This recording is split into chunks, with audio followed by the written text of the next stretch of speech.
ठीक 5 बजे सुनील शंकर रोड पर स्थित मॉडर्न कॉफ़ी हाउस पहुंचा, लेकिन नीना सहजपाल की तरह उसका बॉयफ्रेंड भी वक्त पर वहां न पहुंचा। सुनील ने उसका कॉफ़ी हाउस के बाहर इंतज़ार करने की कोशिश नहीं की। उसके नीना जैसे ही किसी अंजाम से आशंकित सुनील कॉफ़ी हाउस के भीतर जा बैठा। अपने लिए उसने एक ऐसी मेज चुनी जो कॉफ़ी हाउस के एक कोने में थी, लेकिन जो प्रवेश द्वार से साफ दिखाई देती थी। 5:30 बजे के करीब लियोन पो वांगचुंग वहां पहुंचा। सॉरी, वह खेदपूर्ण स्वर में बोला, मुझे देर हो गई। कोई बात नहीं, सुनील बोला, मुझे लेट लतीफ़ लोगों के इंतज़ार में छक मारने की आदत है। वह खिसियाया सा हंसा। वांगचुंग के हाथ में एक ब्रीफकेस था जो उसने फर्श पर रखने के स्थान पर अपने और सुनील के बीच मेज पर रख दिया था। सुनील ने जानबूझकर उससे उसके बारे में कोई सवाल न किया। सुनील ने कॉफ़ी मंगाई। तुम्हारी? सुनील ने तनिक उत्सुकता भाव से पूछा। मंत्री जी की लड़की से यारी कैसे हो गई थी? इत्तेफाक से एक पार्टी में मुलाकात हुई थी, वह लापरवाही से बोला। फिर मुलाकात वाकफियत यारी में, और यारी हाथ और दस्ताने जैसी घनिष्ठता में बदल गई। आई सी, वह तनिक आगे को झुककर बड़े रहस्यपूर्ण स्वर में बोला। रहता भी उसी के साथ था? अच्छा, हाँ, लड़की बहुत फिदा थी मुझ पर। तुम्हें तो बहुत अफसोस होगा उसकी मौत का। हाँ, वो तो है। करते क्या हो? ऐश करता हूँ। जरूर करते होगे, लेकिन ऐश करने के लिए क्या करते हो? तुमने मेरा थोबड़ा देखा है? देखा है। क्या देखा तुमने इसमें? यह देखा कि यह बहुत खूबसूरत है और उसमें वो तमाम गुण हैं जिन पर औरतें रीझती हैं। एग्जैक्टली। फिर भी मैं कोई काम करूँगा? मैं क्या पागल हूँ? जिंदगी में कभी कोई काम नहीं किया? ऐसी बात नहीं है। पहले मैं कलकत्ते में ऑर्डिनेंस फैक्ट्री में फॉरमैन की नौकरी करता था, लेकिन तब मैं अपने थोबड़े की क्वालिफिकेशन से वाकिफ नहीं था। अपनी ज़िंदगी का बहुत कीमती वक्त जाया कर दिया मैंने उस बेहुदा नौकरी में। नीना के साथ कब से रह रहे हो? कोई 6 महीने से। अब क्या करोगे? अभी कुछ निश्चित नहीं है, लेकिन यह शहर छोड़ने का फैसला फ़िलहाल मैंने कर लिया है। ऐसा क्यों? यूं ही। वह बात को टालने के अंदाज से बोला। कोई खास वजह नहीं। कहाँ जाओगे? विशालगढ़, जहाँ की तुम पैदाइश हो। तुम तो बहुत कुछ जानते हो मेरे बारे में। बहुत कुछ नहीं, कुछ कुछ। विशालगढ़ तुम्हारा होम टाउन है? मेरा कोई होम टाउन नहीं। मेरा बाप भूटानी था और माँ पता नहीं कौन थी। तुम्हारी माँ क्या डिलीवरी में मर गई थी? यह मैंने कब कहा? नहीं कहा तो तुम अपनी माँ को क्यों नहीं जानते? क्योंकि किसी को जानने पहचानने की उम्र में पहुंचने के बाद से आज तक मैंने अपनी माँ को नहीं देखा। मैं नर्सरी क्लास से ही रेजिडेंस स्कूल में पढ़ा हूँ, जहाँ की मेरे बाप ने मुझे भर्ती कराया था। कहाँ? कलकत्ते में। वहाँ तो तुम्हें बहुत लोग जानते होंगे। हाँ। फिर तो राजनगर छोड़कर शायद तुम वहीं जाओ। हो सकता है। अपनी माँ को तुमने कभी नहीं देखा? जब मैं जानता ही नहीं कि मेरी माँ कौन है, तो मैं उसे देखता कैसे? मेरा मतलब है, तुम्हारी शिक्षा के दिनों में वह कभी तुमसे मिलने नहीं आई थी ना? तुम्हारे बाप ने भी तुम्हें कभी नहीं बताया था कि तुम्हारी माँ कौन थी? नहीं बताया था। वही कौन सा मुझसे मिलने आता था जो बताता? उसने तो मेरी शिक्षा का इंतजाम कर दिया था और की औलाद के लिए अपनी जिम्मेदारी भुगता दी समझ कर ली थी। बाप वैसे जिंदा है तुम्हारा? नहीं, मर चुका है। मुझे स्कूल वालों ने बताया था कि जो शख्स मेरी फीस वगैरह जमा कराया करता था वह मर गया था। वह मेरी ग्रेजुएशन तक की पढ़ाई का एडवांस में इंतजाम कर कर गया था। तुम्हें क्या पता कि वह तुम्हारा बाप ही था? मेरा बाप ही होगा वो, गैर कोई भला क्यों मेरे लिए इतना कुछ करेगा? शायद सब कुछ तुम्हारी माँ ने किया हो। नहीं, स्कूल वाले कहते थे कि वह सब कुछ करने वाला एक मर्द था, भूटानी।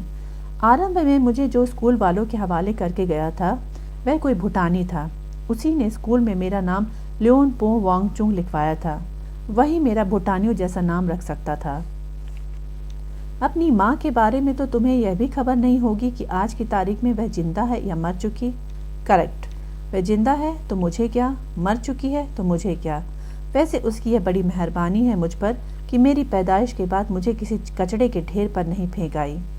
बड़ी दिलचस्प कहानी है तुम्हारी। सभी यही कहते हैं। यानी ये कहानी तुम हर किसी को सुनाते हो? जी हाँ। आई सी। सुनील ने कॉफ़ी का आखिरी घूंट पिया और खाली कप परे सरका दिया। अब मतलब की बात पर आ जाओ। ज़रूर। तुमने अपने एम्प्लॉयर से मेरी 20,000 रुपये वाली बात कर ली है? हाँ, उसका भी यही ख्याल है कि रकम ज़्यादा है। देखो, वे बेसब्रेपन से बोला, एक ही बात बार बार मत दोहराओ। रकम कम है, रकम बहुत कम है। मैं जानबूझकर कम रकम की मांग की है ताकि वह मुझे सहूलियत से हासिल हो सके। मुझे इस शहर से कूच कर जाने की जल्दी ना होती तो मैं तुमसे 20,000 रुपये से कहीं ज़्यादा बड़ी रकम की मांग करता, जो कि तुम्हें कभी हासिल ना होती, जो कि मुझे ज़रूर हासिल होती। तुमसे नहीं तो किसी और से। इस शहर में उस माल के तुम इकलौते खरीदार नहीं हो। पहले यह तो साबित करके दिखाओ कि माल चौकस है। माल का नमूना मैं अभी पेश करता हूँ, फिर खुद फैसला कर लेना कि भाव चौकस है या नहीं। उसने हॉल में चारों तरफ निगाह दौड़ाई। हॉल में ज़्यादा भीड़ नहीं थी। उनके एकदम समीप की मेजें तो कतई खाली थीं। उसने अपना ब्रीफकेस खोला और उसमें से एक टेप रिकॉर्डर निकाला। टेप रिकॉर्डर को उसने मेज पर ब्रीफकेस के बगल में रखा, उसको ऑन करके उसका वॉल्यूम वगैरह एडजस्ट किया और फिर बोला, नमूना हाजिर है, सुनो। उसने वॉल्यूम इतना रखा था कि सुनील आगे को झुक कर ही उसको सुनने की स्थिति में आ पाया। उसे टेप रिकॉर्डर में से टेलीफोन की घंटी बजने जैसी आवाज़ आती सुनाई दी। घंटी बारंबार बजी और फिर बंद हो गई। फिर एक मर्दाना आवाज़ ने हेलो कहा। वह आवाज़ सुनील ने फौरन पहचानी। वह उसकी अपनी आवाज़ थी। मिस्टर सुनील? वह नीना सहजपाल की आवाज़ थी। हाँ, उसने खुद अपनी आवाज़ सुनी। सुनील चक्रवर्ती? हाँ, आप ब्लास्ट वाले सुनील चक्रवर्ती ही बोल रहे हैं ना? टेप चलता रहा। उस पर वह तमाम वार्तालाप अंकित था जो टेलीफोन पर सुनील और नीना सहजपाल के बीच में हुआ था। फिर वार्तालाप समाप्त हुआ तो वांगचुक ने स्विच ऑफ कर दिया। अब बोलो, वह बोला। इसमें सुनील नकली जम्हाई लेता बोला, ऐसा क्या है जो मैं पहले से नहीं जानता? कुछ नहीं। अहम बात यह नहीं है कि तुम क्या जानते हो। अहम बात यह है कि इस वार्तालाप का टेप मेरे पास है। यह टेप डुप्लीकेट है। ओरिजिनल उस काले ब्रीफकेस में था जिसका नीना ने वार्तालाप में जिक्र किया है। इस टेप के सहारे मैं सिर्फ यह साबित करना चाहता हूँ कि मेरे पास हर उस टेप, दस्तावेज, तहरीर वगैरह की डुप्लीकेट कॉपी है जो कि नीना तुम्हें सौंपना चाहती थी। सिर्फ डुप्लीकेट, ओरिजिनल कोई नहीं? ना, ओरिजिनल कोई नहीं। ओरिजिनल तो नीना के साथ ही पक्के से उड़ गई। जो कागजात नीना मुझे सौंपना चाहती थी, तुम उनकी अहमियत जानते हो? खूब जानता हूँ। वे कागजात साबित करते थे कि नीना के बाप पर लगा रिश्वत का इल्ज़ाम झूठा था। तभी तो कहता हूँ कि ऐसी करामाती चीज़ की 20,000 रुपये कीमत बहुत कम है। डुप्लीकेट मटेरियल तुम्हारे हाथ कैसे आया? खुद नीना ने दिया था। जो कुछ वह तुम्हें सौंपने वाली थी उसकी हर चीज़ की उसने कॉपी बना ली थी और उसे सावधानीवश मुझे सौंप दिया था। तुम्हें क्यों? क्योंकि मैं उसके बहुत करीब था। मैं उसका बॉयफ्रेंड था। उसे क्या ऐसा कोई अंदेशा था कि वह मटेरियल उससे छीनने की कोशिश की जा सकती थी? ज़रूर रहा होगा, तभी तो उसने हर चीज़ की डुप्लीकेट कॉपी बनाना ज़रूरी समझा था। तुमने डुप्लीकेट मटेरियल कहाँ रखा था? अपनी कार की डिक्की में। तुम्हारे पास कार है? कार नीना की है, लेकिन इस्तेमाल मैं करता हूँ। तुम्हें मालूम है कि किसी ने नीना के फ्लैट की बुरी तरह से तलाशी ली थी? हाँ, और वह तलाशी डुप्लीकेट मटेरियल के खातिर ही हुई थी। वक्त रहते वह मटेरियल नीना ने मुझे न सौंप दिया होता तो वह भी उसके कातिलों के हाथ पड़ जाता। तुम आखिरी बार नीना से कब मिले थे? तुम खामखा वक्त जाया कर रहे हो। ऐसे तमाम सवाल पुलिस मुझसे पूछ चुकी है। यह सब तुम पुलिस से भी मालूम कर सकते हो। फिर भी, सुनील जिद भरे स्वर में बोला, उसकी मौत से 2 घंटे पहले तक मैं नीना के साथ था। हम दोनों ने लंच एक साथ किया था। तुमने अभी कहा था कि तुम्हें इस शहर से कूच कर जाने की जल्दी है। ऐसा कहा था मैंने। हाँ, मेरे मुंह से निकल गया होगा। क्यों जल्दी है तुम्हें? है कोई वजह? वह वजह मैं जानना चाहता हूँ। क्यों? ताकि मेरी समझ में आ सके कि जिस चीज़ की तुम ज़्यादा कीमत समझते हो उसे तुम बहुत कम में क्यों बेच रहे हो।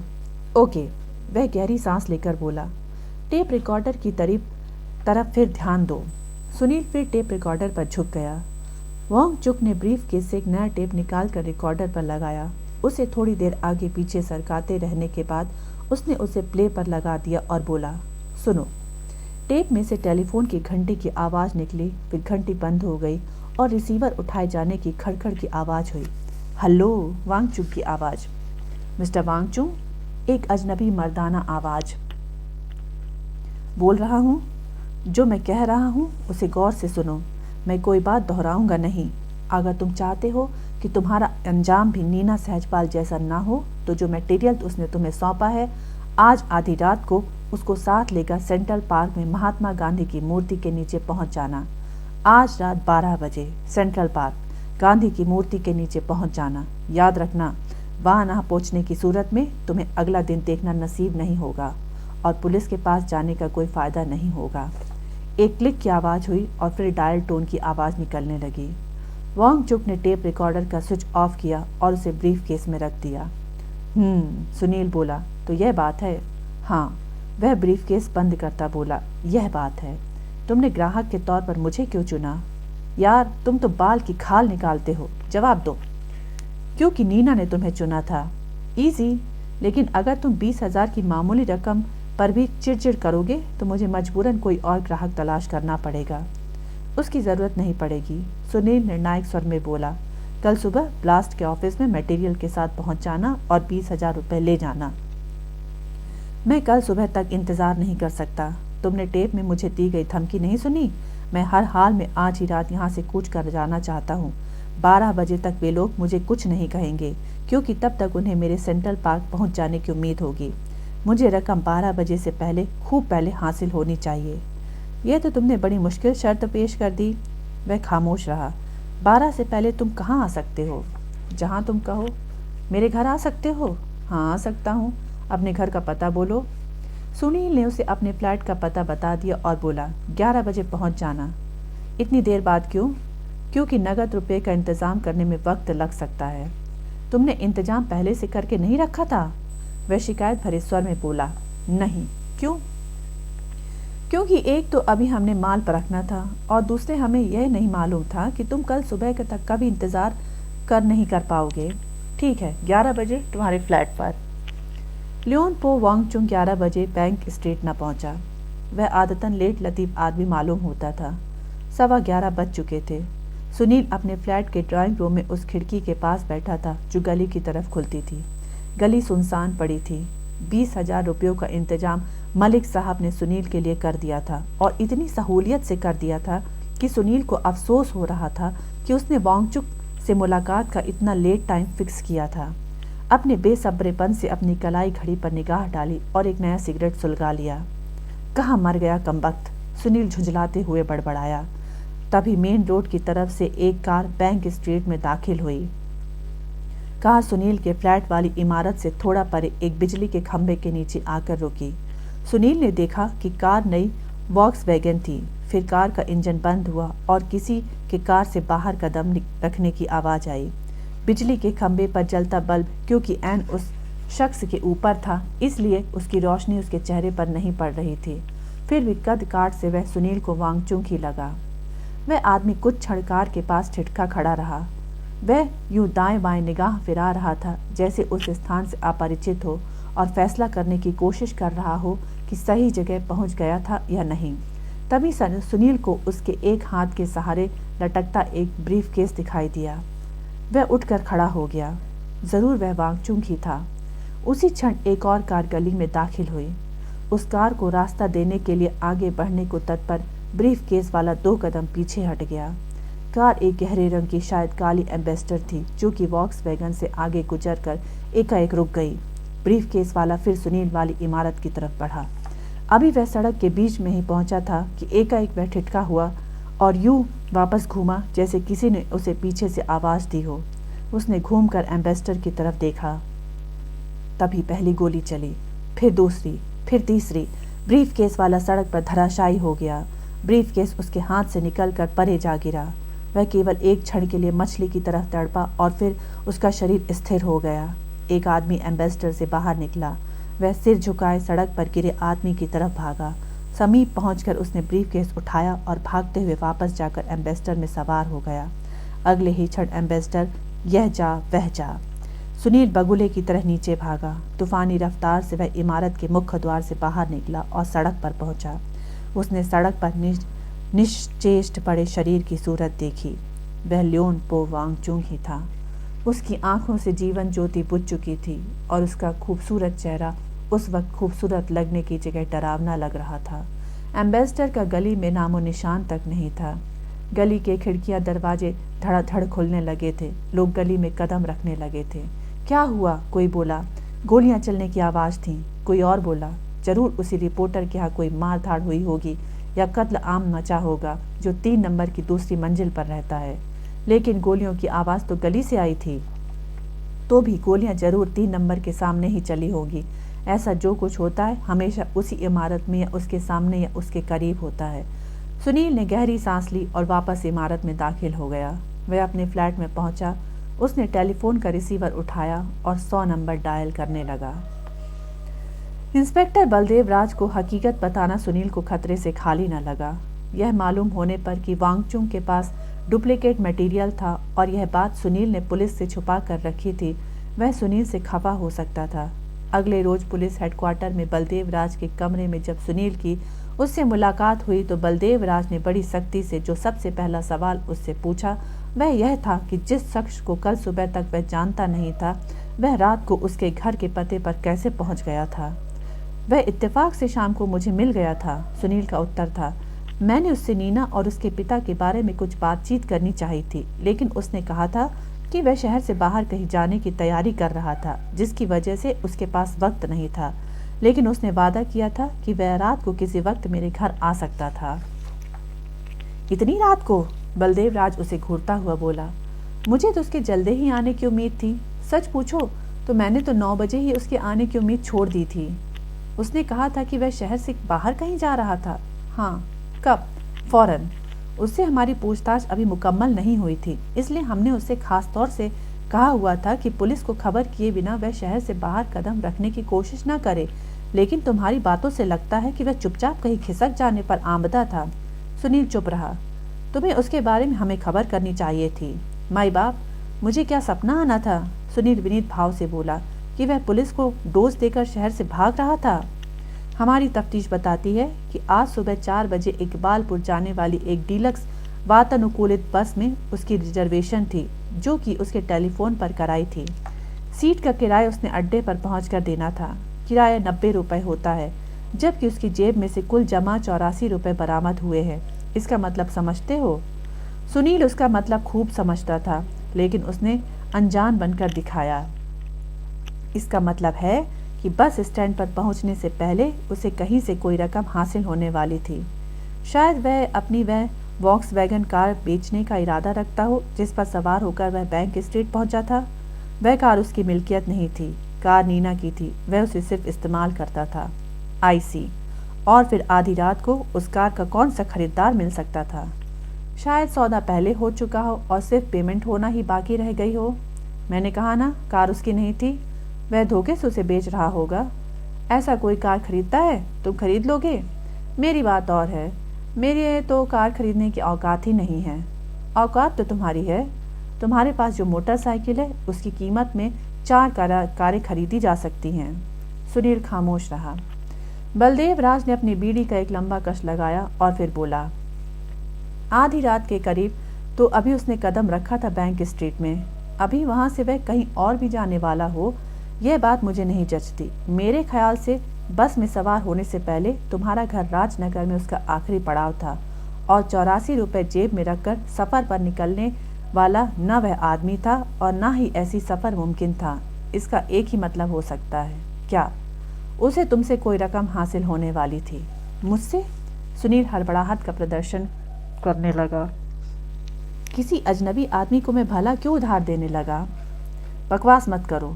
तुम उसे उधार नहीं देने वाले थे, तुम उसे उससे हासिल होने वाली किसी जानकारी की कीमत अदा करने वाले थे। वह उतनी रात गए यूं ही तुम्हारे घर नहीं आ रहा था। जरूर वह तुमसे कोई सौदा करने आया था, ऐसा सौदा जो फाइनल पहले ही हो चुका था, वरना उसे तुमसे रकम हासिल होने की गारंटी न होती। आप कैसे कह सकते हैं कि उसे मुझसे रकम हासिल होने की गारंटी थी? क्योंकि वह सफ़र का मुकम्मल सामान बांध कर तुम तक पहुंचा था। उसकी कार में 2 सूटकेस मौजूद थे, जिसमें उसके कपड़े, उसका रोज़मर्रा के इस्तेमाल का सामान और कुछ ऐसी चीज़ें थीं जो आदमी तभी समेटता है जब वह कहीं से अपना घर बार हमेशा के लिए छोड़ रहा हो। कितने रुपए देने वाले थे तुम उसे? इंस्पेक्टर साहब, आपको गलतफहमी हुई है। मेरे से उसे कोई रकम हासिल होने वाली नहीं थी। इंस्पेक्टर ने अपनी बीड़ी का एक कश लगाया। उसको बुझ चुकी पाकर उसने उसे रद्दी की टोकरी में फेंका और झुंझलाए स्वर में बोला, देखो, यह कोई चोरी बटमारी का केस नहीं है जिसमें तुम पुलिस को स्मार्ट बनकर दिखा सकते हो। यह दो कत्लों का मामला है। अगर दोनों के चश्मदीद गवाह तुम हो, तुम्हारी पुलिस से पैतरेबाजी में बर्दाश्त नहीं कर सकता। मैं कोई पैतरेबाजी नहीं दिखा रहा। जो मुझे मालूम है वह मैं पहले ही बता चुका हूँ माई बाप। मुकम्मल नहीं बता चुके हो, तुम कुछ छुपा रहे हो। यह आपकी खामखा और ये माई बाप क्या लगा रखा है? पुलिस के आला अफसर जनता के माई बाप ही होते हैं माई बाप। एक ही शख्स माई और बाप दोनों कैसे हो सकता है? मैं इसका बारीकी में कभी गया नहीं। यह प्रचलित शब्द है जो बड़े लोगों के लिए इस्तेमाल किया जाता है। मेरे लिए कोई ऐसा शब्द इस्तेमाल मत करो जिसका मतलब बेहुदा हो, और मैं बड़ा लोग नहीं हूँ। ठीक है माई बाप? बलदेव राज ने घूर कर उसे देखा। सॉरी सर, सुनील बौखलाया, जुबान फिसल गई थी। बलदेव राज ने अपना बीड़ी का बंडल दोबारा निकाला और एक नई बीड़ी सुलगा ली। जब तक बीड़ी खत्म न हो गई वह एक शब्द न बोला। अंत में उसने बीड़ी रद्दी की टोकरी से फेंकी और फिर सुनील की तरफ आकर्षित हुआ। अब से पहले वह गंभीरता से बोला, मेरा तुमसे कभी वास्ता नहीं पड़ा, लेकिन मैं तुम्हारे नाम से नावाकिफ नहीं। यहाँ महकमे में तुम्हारे अक्सर चर्चे होते हैं। तुम्हारे बारे में यहाँ अक्सर कहा जाता है, जैसे जहाँ गुड़ हो वहाँ मक्खियाँ भिनभिनाए बिना नहीं रह सकती, वैसे ही जहाँ तुम हो वहाँ से लाश बरामद हुए बिना नहीं रह सकती। इस लिहाज से तो हुजूर राजनगर में लाशें ही लाशें बिछी दिखाई देनी चाहिए। कहीं न कहीं तो मैं होता ही हूँ। मिसाल के तौर पर इस वक्त अगर मैं यहाँ आपके साथ आपके कमरे में बैठा हूँ तो क्या आप... शट अप! बलदेव राज उखड़ कर बोला। यस सर, सुनील तत्पर स्वर में बोला। मुझे मलिक साहब का लिहाज ना होता तो मैं सीधा कर देता तुम्हें। सीधा तो मैं पहले से हूँ। नहीं हो, बहुत टेढ़े हो तुम। मुझे कैसा सीधे करेंगे आप? बहुत तरीके हैं। बलदेव राज एकाएक बर्फ जैसे स्वर में बोला। मैं तुम्हें ऐसा सीधा कर सकता हूँ जैसा कभी किसी ने किसी को न किया हो। दरअसल तुम्हारा हमेशा वास्ता पड़ा है इंस्पेक्टर प्रभु दयाल से, जो कि एक शरीफ आदमी है, कायदे कानून का कीड़ा है और जो पुलिस मैनुअल की मर्यादा में रहकर नौकरी करने वाला पुलिसिया है। इसीलिए तुम्हारी बन जाती है, क्योंकि वह कानून से बाहर नहीं जा सकता। और आप शायद अपने कानून खुद गढ़ते हैं। यही समझ लो, मैं बाय द बुक काम करने वाला पुलिसिया नहीं। प्रभु दयाल की तरह मैं किसी पुलिस एकेडमी में प्रशिक्षण प्राप्त करके इंस्पेक्टर नहीं बना। इसलिए मैं बेहतर जानता हूँ कि आम मुजरिम कानून को कम पहचानता है, डंडे को ज़्यादा पहचानता है। मैं आम मुजरिम नहीं, मुझे मालूम है, इसलिए अभी तक सलामत हो। मैं मुजरिम ही नहीं, लेकिन मुजरिमों के हिमायती उनकी ओट हो सकते हो। मैं वह भी नहीं। वांगचुक क्या कोई मुजरिम था जो आप ऐसे कह रहे हैं? इस वक्त मैं तुमसे बहस करने के मूड में नहीं, लेकिन एक बात सुन लो, अपने भले के लिए सुन लो। उस लड़की ने कुछ कागजात तुम्हें सौंपने के लिए तुमसे अपॉइंटमेंट फिक्स की तो वह कागजात समेत भक्क से उड़ गई। उसके बॉयफ्रेंड ने तुम्हारे घर पहुंचकर कोई गुफ्तगू करने का ख्याल किया तो उसे भी गोलियों से भून डाला गया। अब तुम कोई ऐसी बात जानते मालूम होते हो जो पुलिस नहीं जानती, और उसे तुम पुलिस को बताना भी नहीं चाहते। तुम केस की तह तक खुद पुलिस से पहले पहुंचकर अपने मलिकान की और पब्लिक की वाहवाही लूटना चाहते हो, लेकिन तुम्हारी यह कोशिश तुम्हें जहन्नुम रसीद भी करा सकती है। वो कैसे? बड़ी आसानी से। किसी सुबह, और वह सुबह अगली ही हो सकती है। तुम जब दफ्तर रवाना होने के लिए अपनी उस फैंसी मोटरसाइकिल का ऑटोमेटिक स्टार्ट बटन दबाओ तो मोटरसाइकिल समेत भक्क से आसमान में उड़ जाओगे और तुम्हारे जिस्म का पुर्जा पुर्जा इकट्ठा करने का नामुराद काम पुलिस को करना पड़ेगा। या किसी दिन राह चलते वैसे ही गली से उड़ा दिए जाओगे जैसे उस भूटानी को मार दिया गया। बस बस, आप तो मेरा दम निकाल रहे हैं। मैं हकीकत बयान कर रहा हूँ। उन 2 कत्लों के बाद कातिल की मेहरबानी तुम पर भी हो सकती है। आखिर वे दोनों ही इसलिए मरे थे क्योंकि सहजपाल स्टोरी की बाबत में तुम्हें कोई नई जानकारी दे सकते थे। अपनी तफ्तीश तुम बंद तो नहीं कर सकते हो, इसलिए अगला नंबर तुम्हारा ही हो सकता है। कातिल सोच सकता है कि क्यों न वह पहले चोर की माँ का ही काम तमाम करे। वैसे तो मैं ऐसा कुछ जानता नहीं जो मैंने आपको नहीं बताया, लेकिन अगर मैं जानता होता और आपको बता देता तो फिर क्या आप मेरी सुरक्षा की गारंटी दे देते? नहीं, बलदेव राज कठिन स्वर में बोला। लेकिन फिर शायद मैं तुम्हारे हत्यारे की तलाश करके उसको सजा दिलाने में कामयाब हो जाता। उसका मुझे क्या फ़ायदा? जब मैं ही ना रहा तो दुनिया पर कुछ भी बीते मुझे क्या? आप मरे जग प्रलय। बलदेव खामोश रहा। आपने मुझसे और कुछ पूछना है? और क्या मतलब? तुमने हमें बताया ही क्या है? जो कुछ मुझे मालूम था मैंने बता दिया है। नहीं बता दिया है। तुमने हमें नहीं बताया कि वांगचुंग से तुम अपने पर्चे के लिए क्या जानकारी खरीदने वाले थे। अगर आपको इतनी ही गारंटी है कि ऐसी कोई खरीदारी होने वाली थी तो यह बात तो आप पर्चे के मालिक से भी पूछ सकते हैं। मलिक साहब से इस बारे में कुछ छुपा थोड़े ही है। और फिर ऊपर से वे आपके दोस्त हैं। मैं उन्हीं से पूछूंगा, वह दृढ़ स्वर से बोला। जरूर जरूर पूछिएगा। I wish you all the best. अब तुम्हारा अगला पड़ाव कौन सा होने वाला है? मंत्री जी से मिलने का इरादा है। उनसे सीधी मुलाकात नहीं हो सकती। क्यों? सुनील हैरानी से बोला। अब वो मंत्री जी थोड़े ही हैं। अब तो वो सिर्फ नाम के भूतपूर्व मंत्री जी हैं। अब उनसे मुलाकात के लिए मुझे किससे इजाज़त लेनी होगी? किसके सामने दरख्वास्त पेश करनी होगी? उनकी बड़ी सरकार के सामने। वह कौन हुई? अनुपमा जोशी। ओह, मैं तो कुछ और ही समझा था।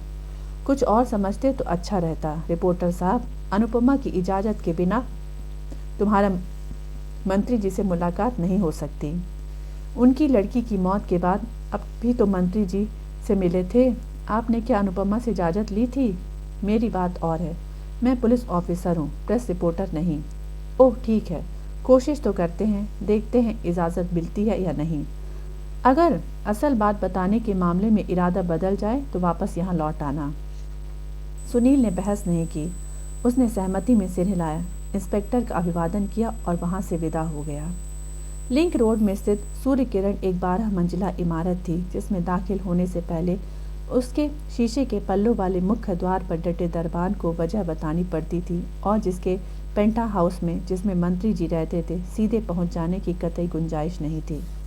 वहां पहुंचते ही सुनील को महसूस हो गया कि इंस्पेक्टर बलदेव राज ने सच कहा था कि अनुपमा की इजाज़त के बिना मंत्री जी से मिलना नामुमकिन था।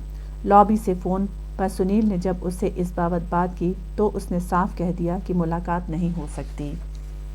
मैं मंत्री जी का बहुत कम वक्त लूँगा, सुनील बोला। उनके पास बहुत कम वक्त भी नहीं है। अनुपमा की फ़ोन पर आती आवाज़ सुनील को यूँ लगी जैसे उसके कानों में मिश्री घुली जा रही हो। लता मंगेशकर भी क्या उससे ज़्यादा मीठा बोलती होगी? कोयल भी क्या उससे ज़्यादा सुरीली कूकती होगी? मैं प्रेस रिपोर्टर हूँ, सुनील ने जिद की। तो मैं मंत्री जी से कुछ बातों की तस्दीक करना चाहता हूँ। अगर मुझे ऐसा मौका नहीं मिलेगा तो वे बातें तो अखबार में फिर भी छपेंगी, पर शायद मंत्री जी को उनका यूँ छपना पसंद ना आए। आप अखबार के धंधे में नई भर्ती तो नहीं हैं? जी नहीं। फिर तो आपको मालूम होना चाहिए कि कोई गलत बात अखबार में छापने का क्या अंजाम होता है। क्या अंजाम होता है? आपके अखबार पर इज्जत हद तक का दावा ठोका जा सकता है और आपसे मोटा हर्जाना वसूल किया जा सकता है। ऐसे दावे साबित होते हैं, तब तक इज्जत का जनाजा निकल जाता है। अगर आप समझती हैं कि हर्जाने की रकम इज्जत हद तक के बददुमा दाग को धोकर साफ कर सकती हैं तो फिर नमस्ते।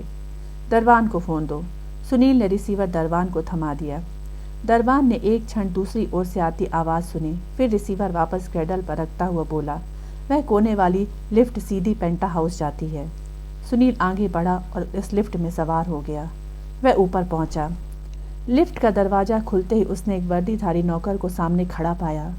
वह नौकर उसे पेंटा हाउस के विशाल फिल्मों के सेट की तरह सजे धजे ड्राइंग रूम में छोड़ गया। ड्राइंग रूम सिर्फ सजा धजा ही नहीं था, उसमें रईसी की भी झलक थी। मिसाल के तौर पर दीवारों पर जो ऑयल पेंटिंग टंगी हुई थी वो ओरिजिनल थी। जगत प्रसिद्ध पेंटिंग्स की घटिया नकलें नहीं थीं। फर्नीचर अखरोट की लकड़ी का था। कालीन बेशकीमती था और स्कॉच विस्की की शायद ही कोई नई पुरानी किस्म थी जो ड्राइंग रूम के पृष्ठ भाग में बने बार के शीशे के शेल्फों में से नहीं झांक रही थी। और ड्राइंग रूम की उस नायाब सज धज के बीच उस सज धज को फीका करती अनुपमा जोशी मौजूद थी। सुनील ने उसका अभिवादन किया। तशरीफ़ रखिए, वह बोली। सुनील मंत्रमुग्ध सा वहाँ ढेर हो गया जहाँ उसे तशरीफ़ रखने को कहा गया था।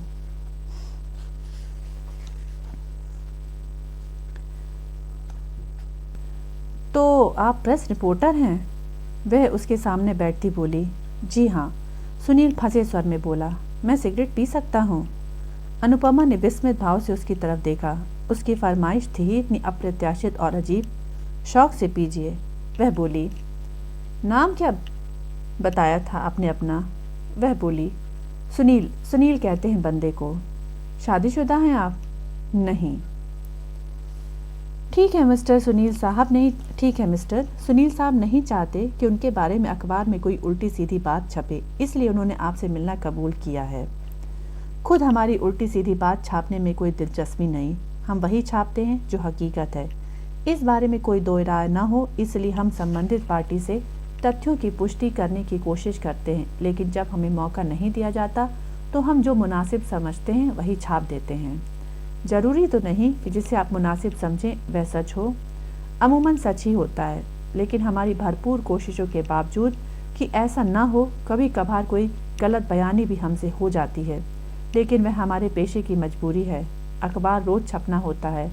हम इतिहास की तरह हर अखबार पर रिसर्च नहीं कर सकते, लेकिन हम जानबूझकर शरारती नियत से ओछी सेंसेशन पैदा करने की खातिर कभी कोई गलत बात नहीं छापते। आप किसी के बारे में कोई गलत बात छापते हैं तो वह तूफान खड़ा नहीं करता है, क्यों नहीं करता? आप किसी को ईंट मारेंगे तो वह चिल्लाएगा भी और ईंट का जवाब पत्थर से देने की कोशिश भी करेगा, लेकिन ऐसे मामले अपेक्षित होते हैं और उन्हें हमको भुगतना पड़ता है। उनसे डर कर अखबार नहीं निकाला जा सकता। आई सी। एक तजुर्बेकार अखबार नवीस का जजमेंट आम आदमियों से बेहतर होता है। तजुर्बे और पेशे की ईमानदारी से उसे ऐसी दिव्य दृष्टि हासिल हो जाती है कि वह फौरन फैसला कर सकता है कि बात सच है या नहीं, और आमतौर पर उसका फैसला दुरुस्त ही होता है। आप तजुर्बेकार अखबार नवीस हैं? आपको ऐसी दिव्य दृष्टि हासिल है? किसी हद तक तो ये गुण मैं समझता हूँ कि मुझ में है, लेकिन मुकम्मल तौर से अपना जजमेंट सही होने का दावा मैं नहीं कर सकता। इस धंधे में अभी मैंने बहुत कुछ सीखना है। मैं अपने आप को ऐसा 30 मार्का समझता होता तो अपने कुछ तथ्यों की पुष्टि मंत्री जी से करना मैं जरूरी न समझता होता। मैं एक अच्छा अखबार नवीस तो अपने आप को समझता हूँ, लेकिन महान नहीं। महान बनना तो चाहते ही होंगे आप। कौन नहीं चाहता, लेकिन सिर्फ चाहने से तो कोई महान नहीं बन जाता। महान केवल अति महत्वाकांक्षी व्यक्ति ही बन सकता है। महत्वाकांक्षाएं पूरी करने के लिए सख्त मेहनत दरकार होती है, और सख्त मेहनत हर कोई नहीं कर सकता। आप कर सकते हैं? अभी तो समझता हूँ कि कर सकता हूँ, करता हूँ, आगे की ईश्वर जाने। तब सुनील को पहली बार सूझा कि सिगरेट सुलगाने के बाद से उसने उसका एक भी कश नहीं लगाया था। अनुपमा यूं उसकी बातें सुन रही थी कि वह अपना मिशन, अपना काम धंधा भूल सकता था और कयामत के दिन तक बैठा बातें करता रह सकता था। उसने सिगरेट का एक लंबा कश लगाया। साहब घर में मौजूद तो हैं? उसने सवाल किया। हैं, वह बोली। जरा एक ट्रंक कॉल में बिजी हैं, अभी आते हैं। आप? सुनील सहज भाव से बोला। यहाँ की रहने वाली तो नहीं? नहीं, मूल रूप से मैं विशालगढ़ की रहने वाली हूँ। पैदा भी मैं वहीं हुई हूँ। 23 मई 1955 को। आज मेरा जन्मदिन है, इसीलिए बता रही हूँ। Happy birthday. Thank you. Many happy returns of the day. Thank you very much. मुझे मालूम होता तो मैं कोई प्रेजेंट लेकर आता। Thank you all the same. आपकी शान शौकत से मैच करता कोई प्रेजेंट आपको देने की मेरी औकात तो नहीं है, लेकिन फिर भी मालूम होता तो आज आपका जन्मदिन है तो कुछ लाता जरूर। बातें अच्छी करती हैं आप। औरतें अपनी उम्र का अंदाजा देने वाली कोई बात करने से हमेशा परहेज करती हैं, लेकिन आपने तो साफ साफ अपने जन्म का साल तक बता डाला। मैं अपनी उम्र छुपाना जरूरी नहीं समझती। तो आप मूल रूप से विशालगढ़ की रहने वाली हैं? हाँ। शिक्षा वगैरह भी आपकी विशालगढ़ में ही हुई होगी। आप क्या मेरा इंटरव्यू ले रहे हैं? वह विनोदपूर्ण स्वर में बोली। नहीं, यूं ही पूछ रहा था। आपको ऐतराज है तो? मुझे कोई ऐतराज नहीं मिस्टर सुनील।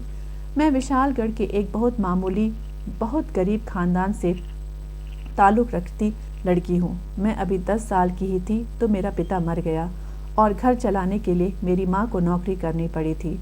मेरी माँ बड़ी मुश्किल से एक दफ्तर में क्लर्क की नौकरी हासिल कर पाई थी और फिर पढ़ा लिखा कर मुझे किसी काबिल बना पाई थी। पढ़ाई समाप्त होते ही मैं नौकरी के चक्कर में पड़ गई थी। नौकरी का ही चक्कर मुझे आपके शहर में ले आया था, जहाँ की आप मुझे देख रहे हैं। न सिर्फ देख रहा हूँ, बल्कि उस बुलंदी पर देख रहा हूँ जिससे ऊपर और कुछ नहीं। आप इस पेंटा हाउस का जिक्र कर रहे हैं? मैं आपका जिक्र कर रहा हूँ। थैंक्स, बातें दिलचस्प करते हैं आप। यह बात आप अगर मुझे लिख कर दे दें तो आपकी बहुत मेहरबानी होगी मुझ पर। मतलब? वह हैरानी से बोली। मेरे लिए फ़क्र की बात होगी कि आप जैसी शानदार लड़की को इस नाचीज में कोई बात काबिले तारीफ़ लगी। आपका सर्टिफिकेट मैं अपने घर की दीवार पर टांग लूँगा। आने जाने वालों पर रोब गालिब होगा। वह खिलखिलाकर हंसी, बिलौरी ग्लास में बर्फ़ के टुकड़ों के टकराने जैसी हंसी। वाकई बहुत दिलचस्प बातें करते हैं आप, वह बोली। आपके पिता का क्या काम करते थे? इंजीनियर थे, सिविल इंजीनियर। विशालगढ़ की बहुत सी सड़कें और पुल मेरे डैडी के निरीक्षण में बने हैं। वहाँ तब कंसल्टिंग इंजीनियर्स की एक ही फर्म हुआ करती थी जिसमें कि डैडी नौकरी करते थे। Capital construction company, CCC, telephone number 34984। आपको नंबर तक याद है उस कंपनी का? हाँ, लेकिन नंबर याद होने के पीछे एक वजह है। वहीं तो मेरी माँ को क्लर्क की नौकरी हासिल हुई थी। तब दो जन थे हमारे परिवार में, मैं और मेरी माँ। माँ को नौकरी करने जाना पड़ता था जहाँ कि उसका सारा दिन लग जाता था, इसलिए उसे मेरी फिक्र लगी रहती थी। मेरा स्कूल हमारे घर से दूर था, जहाँ से कि मैं उसकी गैर हाजिरी में अकेली घर लौटा करती थी। हमारे घर के सामने डाकघर था। घर आते ही वहाँ से टेलीफोन करके मैं रोज़ अपनी माँ को बताया करती थी कि मैं सही सलामत घर पहुँच गई थी। तभी उसकी जान में जान आती थी। ओह, एक बात पूछूं आपसे? बातें तो आप कब से पूछ रहे हैं, अब कोई खास बात पूछना चाहते हैं? जी हाँ, वह भी पूछिए। शमशान घाट पर आपने शोभा देशमुख को यह क्यों कहा था कि आप उसे एक तहखाने में बंद करवा कर उस पर कुत्ते छुड़वा देंगी? आपको कैसे मालूम है कि मैंने शोभा को ऐसा कुछ कहा था? मैंने उसी से पूछा था कि शमशान घाट पर आपको उसके कान में क्या फूंक मारी थी। आप शमशान घाट पर भी आए थे? जी हाँ। कहाँ कहाँ पहुँच जाते हैं आप मिस्टर सुनील? ऐसे धक्के खाना मेरी नौकरी का हिस्सा है। आप शोभा देशमुख से मिल चुके हैं? जी हाँ। होश में थी वो? होश में ही थी। फिर तो करिश्मा जानिए, वह औरत पागल हो गई है। वह अल्कोहलिक हो गई है। पहले नशा करती है, फिर दिन देखती है न रात देखती है, और जब जी में आता है यहाँ फ़ोन खड़का देती है। 4 बार हम यहाँ का टेलीफोन नंबर तब्दील करवा चुके हैं, लेकिन वह पता नहीं कैसे हर बार नया नंबर भी हासिल कर लेती है। ऐसी इश्कियाई हुई औरत नहीं देखी मैंने। समझती है कि साहब से फ़ोन पर बात होने पर भी उसे ठंड पड़ जाएगी। साहब को उसमें कोई दिलचस्पी नहीं। साहब की उसमें दिलचस्पी? उसने एक जोर से अंगड़ाई ली। आज की तारीख में दैट्स गुड। उसको एक सपना आता था कि उसको कुत्ते उठा ले गए हैं और उसको नोच रहे हैं। उसको इस सपने की बड़ी दहशत है। वह कहती है कि उसे लगता है कि इतने सालों से उसे लगातार वह सपना आता रहना इस बात की तरफ इशारा था कि वह कभी न कभी इसका साकार हो, और ये सपना कभी न कभी साकार होकर रहेगा। नॉनसेंस। एग्जैक्टली। मेरे ख्याल से तो सपना वपना कुछ नहीं है, ये सब उसकी मनगढ़ंत कहानी है। आपको यह बात मंत्री जी ने बताई थी? हाँ। मंत्री जी ने आपसे कभी कुछ छुपाया नहीं? कभी उनका शोभा देशमुख से अफेयर था? हाँ, वह गर्वपूर्ण स्वर में बोली। साहब मुझसे कभी कोई बात नहीं छुपाते। आपके साहब की बेटी से, नीना से कैसे ताल्लुकात थे आपके? ठीक थे, एक दूसरे के जिगर का टुकड़ा तो हम नहीं बनी हुई थी, लेकिन कोई बैर भाव भी नहीं था हम दोनों में। साहब का मेरी तरफ जो रवैया था, उसको देख समझ चुकने के बाद तो उसने मुझसे किसी हद तक घनिष्ठता बढ़ाने की भी कोशिश की थी, लेकिन बात कुछ बनी नहीं थी। आपको उसकी मौत का अफसोस है? क्यों नहीं होगा? मैं कोई पत्थर दिल औरत तो नहीं, और फिर जिस बात का साहब को अफसोस है उसका अफसोस मुझे क्यों ना होगा। हम दोनों मुकम्मल तौर से एक दूसरे के दुख में शरीक होते हैं। यानी आप मंत्री जी से दिल से मोहब्बत करती हैं? हाँ। और मंत्री जी आपसे? हाँ। वह दूसरी हाँ उसके मुंह से नहीं निकली थी, वह एक मर्दाना आवाज में निकली थी। हाँ थी, जो उसके पीछे से कहीं से आई थी। सुनील ने सिर उठाकर उधर देखा। मंत्री जी ड्राइंग रूम में दाखिल हो रहे थे। चंद्रमोहन सहजपाल उस वक्त एक बड़ा टूटा हुआ इंसान लग रहा था। उसकी आंखों के नीचे काली झाइयाँ दिखाई दे रही थी और चेहरा बहुत गमगीन लग रहा था। जाहिर था कि नौजवान औलाद की मौत का सदमा उस पर बहुत भारी गुजरा था। उसके स्वागत में सुनील उठकर खड़ा हो गया। अनुपमा ने उसका मंत्री जी से परिचय कराया।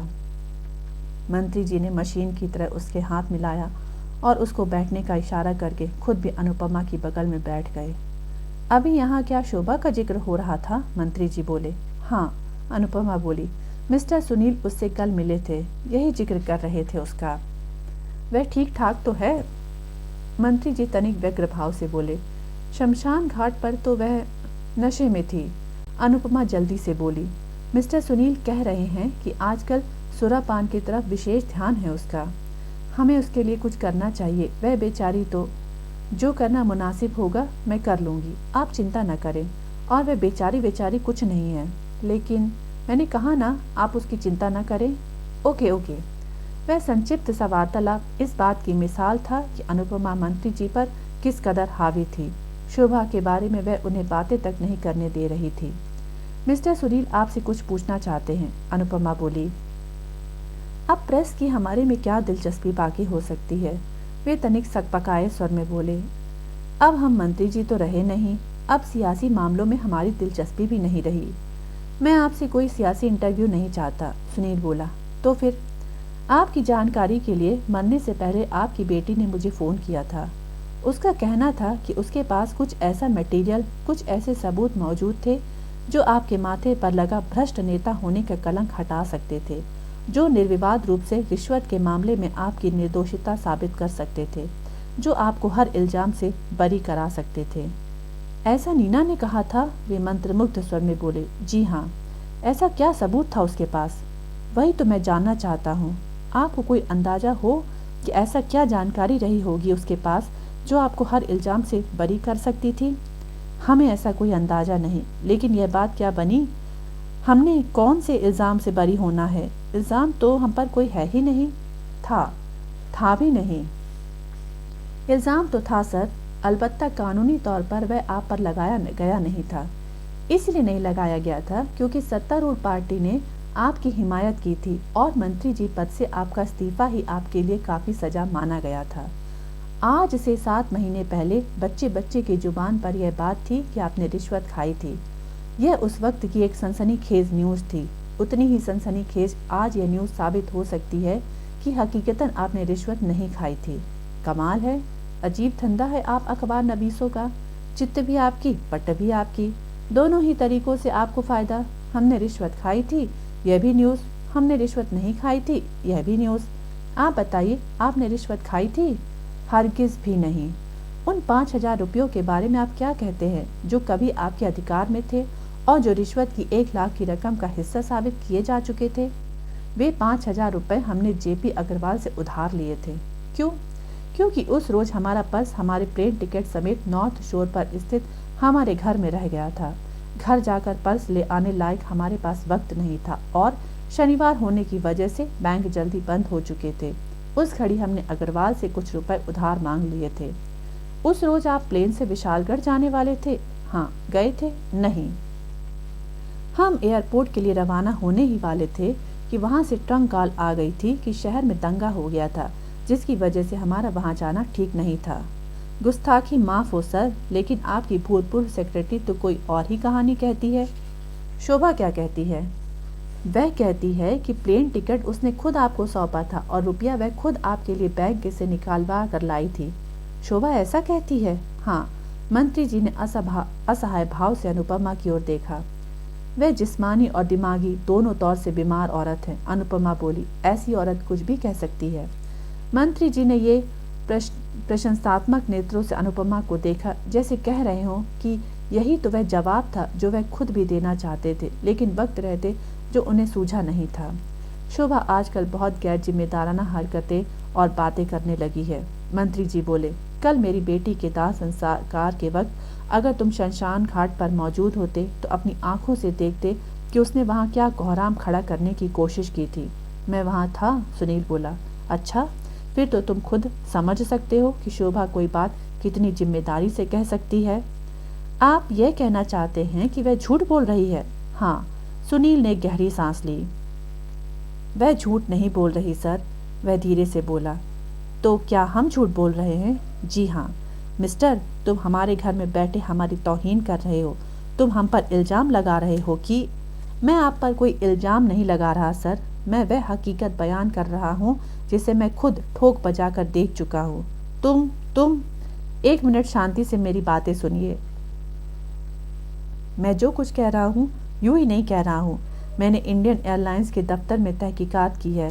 आपकी विशालगढ़ की प्लेन टिकट VIP कोटे में से शनिवार को ही आपको इशू हुई थी, इसलिए आप उसे अपने घर भूल आए नहीं हो सकते। टिकट आपके पर्स में आपके घर तभी रह गई हो सकती थी जब वह आपने पहले से मंगवा कर रखी होती। दूसरे, हमें यह भी निश्चित रूप से मालूम है कि शनिवार को आपके बैंक अकाउंट में से 2000 रुपये निकाले गए थे और बैंक पर रकम प्राप्तकर्ता की जगह शोभा देशमुख के हस्ताक्षर मैंने अपनी आंखों से देखे थे। दोनों ही बातें हकीकत है। इनको झूठी करार देकर आप हकीकत को झुटला नहीं सकते। इसके अलावा यह भी हकीकत है कि किसी उधार की जरूरत न होने के बावजूद आपने अग्रवाल से 5000 रुपये लिए। रुपए आपने इससे ज़्यादा भी लिए हो सकते हैं, लेकिन इतनी रकम का लेन देन तो आप भी जानते हैं कि निश्चित रूप से स्थापित हो चुका है। ये 5000 रुपये आपने अपने खाते में जमा करवाए। उस दौरान अग्रवाल और उसकी फर्म दोनों क्रॉनिकल की खुर्दबीनी निगाहों के नीचे न आए हुए थे, तो यह बात कभी जाहिर न हो पाती कि 5000 रुपये आपको अग्रवाल से हासिल हुए थे और वे उस 1 लाख रुपए का हिस्सा थे अग्रवाल से जिसकी रिश्वत लेने का आप पर इल्ज़ाम है। उस शनिवार 1 लाख रुपए की मुकम्मल रकम अग्रवाल की जेब में थी। वह सारी रकम वह आपके लिए लाया था, लेकिन आपने उसमें से सिर्फ 5000 रुपये कबूल फरमाए, और वह भी बतौर कर्ज। आप कहते हैं कि उस कर्ज की आपको अपनी विशालगढ़ यात्रा के लिए ज़रूरत थी, लेकिन हालात बताते हैं कि आपको ऐसी कोई ज़रूरत नहीं थी। फिर भी आपने 5000 रुपये ले लिए। न सिर्फ लिए बल्कि उन्हें इस्तेमाल करने की कोशिश किए बिना उन्हें अपने बैंक में जमा कराया। अब सबसे अहम सवाल यही है कि आपकी इन उत्तर दक्षिण जैसी बातों के पीछे असल में भेद क्या है। मंत्री जी ने उत्तर नहीं दिया। उन्होंने यूं असहाय भाव से अनुपमा की तरफ देखा जैसे वे ऐसे अपील कर रहे हों कि उस विकट स्थिति में से वह उन्हें निजात दिलाए। अरे कोई कन्फ्यूजन हो गया होगा। अनुपमा मंत्री जी का हाथ थपथपाते हुए लापरवाही से बोली, इतना अरसा हो गया है, अब क्या साहब को यह याद पड़ा है कि तब क्या हुआ था? यह जवाब मैं अब कबूल नहीं कर सकता था। सुनील दृढ़ स्वर में बोला, बात को शोभा के सिर थोपने से पहले अगर इन्होंने यह जवाब मुझे दिया होता तो मैं इसे कबूल कर सकता था, लेकिन अब नहीं। यह एक मामूली बात है। यह एक मामूली बात नहीं है। जिस इकलौती बात के ने एक शख्स का पॉलिटिकल कैरियर तबाह कर दिया हो, उसे आप मामूली बात नहीं कह सकती। यह दुरुस्त है कि साफ साफ इन पर कोई इल्ज़ाम नहीं लगा था, लेकिन आज भी किसी काले चोर से इस बाबत सवाल करके देखिए, आपको यह जवाब मिलेगा कि मंत्री जी ने 1 लाख रुपए की रिश्वत ली थी। हमने रिश्वत नहीं ली थी, मंत्री जी भरे स्वर में बोले, लेकिन उन 5000 रुपयों का आपके पास कोई जवाब नहीं है जो अग्रवाल से आपने लिए थे। उस वक्त 5000 रुपयों की हमारी कोई और भी फौरी ज़रूरत रही होगी जो आज हमें याद नहीं। फिर वे रुपए आपने खर्च क्यों नहीं किए? वह ज़रूरत टल गई होगी। उस सूरत में वे रुपए आपको अग्रवाल को वापस लौटाने चाहिए थे या अपने बैंक में जमा कराने चाहिए थे। अग्रवाल हमें फौरन उपलब्ध नहीं रहा होगा, इसलिए वह रकम हमने बैंक में भेज दी होगी। अब आप पक्की बातें नहीं कर रहे हैं सर, अब आप अंदाजों पर उतर आए हैं। अब ये कहानी ख़त्म करो। 7 महीने पहले अगर हमसे कोई बेवकूफ़ी हुई थी तो उसका खामियाजा हम भुगत चुके हैं। अगर कोई गलती हमसे हुई थी तो उसकी सज़ा हम पा चुके हैं। जो सज़ा हमें 7 महीने पहले मिल चुकी है उसे अब तुम हमें दोबारा देना चाहते हो? हरगिज नहीं। हम तो उल्टे यह साबित करना चाहते हैं कि पहली बार भी आपको नाहक सज़ा मिली थी। आपके दामन पर रिश्वतखोरी का एक बुरा बदनुमा दाग है। यह क्या हैरानी की बात नहीं कि उसे धोने के लिए आप कतई व्यग्र नहीं मालूम होते। आपकी बेटी जान से आपको बेगुनाह साबित करना चाहती थी और इस कोशिश में उसकी जान तक चली गई, लेकिन आपके पास सारी बात का यही जवाब है कि जो गलती आपने की है उसकी सज़ा आप भुगत चुके हैं। फिर उसी सांस में आप यह भी कहते हैं कि जो सज़ा आपने भुगती है उसके आप हकदार नहीं थे। कोई कुछ न बोला। आपने किसी और के कहने पर सुनील आगे बढ़ा, लोकसभा के फ्लोर पर एक ऐसी स्पीच दी जो आपको नहीं देनी चाहिए थी। बदले में आपको 1 लाख रुपए की रिश्वत ऑफर की गई जो कि आपने कबूल नहीं की। फिर भी आपने ऐसे 5000 रुपये कबूल किए जिनकी आपको ज़रूरत नहीं थी। अब यह क्या मानने की बात है कि किसी की खुद अपना पुलंदा बांध देने वाली सेवा आपने 5,000 रुपये की चिड़िया के चुग्गे से भी बदतर रकम की खातिर की है? मैं सिर्फ यह जानना चाहता हूँ कि आपने ऐसा क्यों किया। कोई तो वजह होगी आपके इस अनोखे ना समझ में आने वाले व्यवहार की।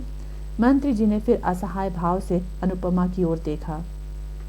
अनुपमा का चेहरा सपाट था, लेकिन उसकी आंखों में कोई ऐसा भाव था जिसे समझने की शक्ति शायद मंत्री जी में थी ही नहीं। उन्होंने जो जवाब दिया वह अनुपमा से प्रोत्साहन पाकर ही दिया मालूम होता था। हम इस बारे में अब और कुछ बातें नहीं करना चाहते, वे बोले। आमतौर पर सुनील स्थिर भाव में बोला, इंसान यह रवैया तभी अख्तियार करता है जब वह लाजवाब हो जाता है। Mister Sunil, let's call it a day now. Sure sure, अगर आपने चुप रहने की ठान ली है तो मैं आपको जुबान खोलने पर मजबूर नहीं कर सकता। अगर आप रिश्वतखोरी का कलंक अपने दामन से धोने को उत्सुक नहीं हैं तो यह भी आपकी जाति मामला कहा जा सकता है। लेकिन सर, क्या आपने यह भी सोचा है कि सिर्फ आपकी खामोशी की वजह से ही हो सकता है कि आपकी बेटी का हत्यारा कभी गिरफ्तार न किया जा सके? जो कुछ हम बता सकते थे, मंत्री जी इतने धीमे स्वर में बोले कि सुनील बड़ी मुश्किल से उसकी बात सुन पाया। वह हम पुलिस को बता चुके हैं। आपकी बेटी के पास कोई ऐसी जानकारी थी जो आपको बेगुनाह साबित कर सकती थी। वह जानकारी वह मुझे सौंपने वाली थी। इससे पहले कि वह ऐसा कर पाती, किसी ने उसका कत्ल कर दिया। उस कत्ल के पीछे यही उद्देश्य हो सकता है कि कोई नहीं चाहता था कि वह जानकारी सामने आए। आपके ख्याल से ऐसा कौन हो सकता है? हमें नहीं मालूम। आपने सुना नहीं मिस्टर सुनील, अनुपमा सख्त स्वर में बोली, कि साहब पुलिस को अपना बयान पहले ही दे चुके हैं। मैंने सुना है। और क्या आपको दिखाई नहीं दे रहा है कि नीना के बारे में बात करने से इन्हें दुख होता है? तो फिर मैं किसी और शख्स के बारे में बात करता हूँ। आशा है कि उसके जिक्र से इन्हें दुख नहीं होगा। और शख्स कौन? लियोन पो वांगचुक। वह नीना का बॉयफ्रेंड था और आपको मालूम ही होगा कि वह भी मर चुका है। कल रात मेरे घर के सामने किसी ने उसे गोली से उड़ा दिया था और उसके कत्ल के पीछे भी वही वजह थी जो वजह आपकी बेटी के कत्ल के पीछे थी। पुलिस उसके कत्ल के बाद यहाँ पूछताछ करने आई थी, मंत्री जी बोले, लेकिन उन्होंने हमें यह नहीं बताया था कि उसका कत्ल भी उसी वजह से हुआ था जिस वजह से नीना का कत्ल हुआ था। क्या वह भी तुम्हें कोई कागजात सौंपना चाहता था? जी हाँ, उसका दावा था कि उसके पास उन तमाम कागजात के डुप्लीकेट मौजूद थे जो नीना मुझे सौंपना चाहती थी। यानी उसका कत्ल करके किसी ने आपकी बेगुनाही की कहानी को रोशनी में लाने का दूसरा मौका भी नाकाम कर दिया था। मंत्री जी खामोश रहे। आप वांगचुक के बारे में कुछ जानते हो? सुनील आशापूर्ण स्वर में बोला। हम कुछ नहीं जानते, मंत्री जी बोले, सिवाय इसके कि वह नीना का बॉयफ्रेंड था और नीना उसे बहुत पसंद करती थी। हालांकि हमें वह कोई खास पसंद नहीं था, लेकिन हम अपनी बेटी की खुशी में ही अपनी खुशी मानते थे। बेटी की खुशी के रास्ते में रोड़े अटकाने की कोशिश करने वाले दकियानुसी बाप हम नहीं। आप वांगचुक से कभी मिले थे? हाँ, कई बार। वह अक्सर यहाँ आया करता था। दिलचस्प आदमी था, बातें अच्छी करता था। यह तक नहीं छुपाता था कि वह अपने भूटानी बाप और हिंदुस्तानी माँ की औलाद है। उल्टे इस बात का जिक्र वह बहुत रस लेकर किया करता था। जैसे बुरी उसकी पैदाइश थी वैसे ही बुरी मौत मरा बेचारा। एकाएक मंत्री जी का गला रूंध गया। पल्ले पैसा नहीं, सिर पर किसी की सरपरस्ती का हाथ नहीं। पुलिस वाले लावारिस लाश की तरह उसका क्रियाकर्म करना चाहते थे, लेकिन हमने उन्हें कहा कि अपनी कार्रवाई मुकम्मल हो जाने के बाद वे उसकी लाश हमें सौंप दे। हम उसका विधिवत अंतिम संस्कार करेंगे। ये आपकी महानता है कि आप उसके बारे में ऐसी भावना रखते हैं। मंत्री जी ने उत्तर न दिया। उनका सिर नीचे को झुका और झुकता झुकता इतना झुक गया कि उनकी ठोड़ी उनकी छाती से जा लगी। सुनील को लगा जैसे उसने उनकी आंखों से टपका एक आंसू उनके कोट के कॉलर पर गिरता देखा हो। अनुपमा ने सुनील को संकेत किया। सुनील फौरन उठकर खड़ा हो गया।